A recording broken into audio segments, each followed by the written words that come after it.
Mon frère a reçu la maison du lac dans le testament pendant que moi j'ai reçu des objets sentimentaux, puis l'avocat a ouvert le box de stockage. Mon père est mort en mars dernier.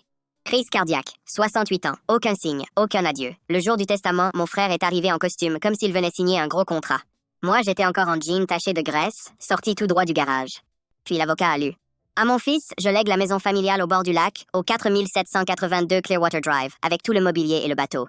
Le sourire de mon frère m'a immédiatement écœuré. Cette maison valait près de 800 000 $. Bord de l'eau, ponton privé, rénové de fond en comble. Mon père l'avait acheté en 1987 et y avait consacré des années. Puis l'avocat s'est tourné vers moi. Et à mon fils, je lègue le contenu du box 247 chez Evergreen Storage, des objets sentimentaux. Il comprendra. Mon frère a ri. Des objets sentimentaux. C'était donc ça à ma part. Après toutes ces années à aider mon père chaque week-end, à réparer, peindre, porter, construire, pendant que mon frère trouvait toujours une excuse pour ne pas venir. Après la lecture, il m'a tapé l'épaule avec son petit sourire et m'a lancé « Tu pourras toujours récupérer une vieille boîte de pêche ». 2 jours plus tard, l'avocat m'a appelé. « Venez au centre de stockage. Il faut que vous voyiez ça avant qu'on finalise. » Le box 247 était climatisé, le haut de gamme, 340 $ par mois. Mon père le payait depuis 35 ans, plus de 140 000 $ de frais pour de soi-disant souvenirs. La porte s'est levée. Je m'attendais à des cartons. À la place, j'ai découvert des étagères impeccables. Tout était classé, étiqueté, protégé, un musée secret. L'avocat a ouvert un classeur. Votre père a tout consigné.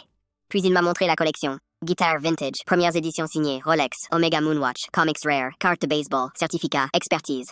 Chaque achat noté à la main. Puis il a tourné la dernière page. Valeur estimée, 3 mois avant sa mort. 2 millions de $. Je n'arrivais plus à parler. Alors il m'a tendu une lettre. Mon fils, si tu lis ceci, ton frère a sûrement ri. Il n'a jamais compris ce que nous cherchions ensemble. Toi, oui. Tu as appris à reconnaître la valeur là où les autres ne voyaient rien. Cette pièce vaut plus que la maison. Tu l'as méritée, papa. J'ai craqué sur place. Puis l'avocat a ajouté « Votre frère veut contester. » Et vous lui avez dit quoi? Il a souri. Que s'il attaque le testament, il perd la maison. Elle ira à une association. À cet instant, sa Tesla noire s'est arrêtée devant le box. Il est sorti, sûr de lui, puis il a vu l'intérieur. Son visage s'est vidé d'un coup. Pour la première fois, il n'avait plus rien à dire. Moi, si. J'ai levé la lettre et j'ai dit « Toi, tu as eu la maison. Moi, j'ai eu la raison pour laquelle papa ne t'a jamais emmené ici.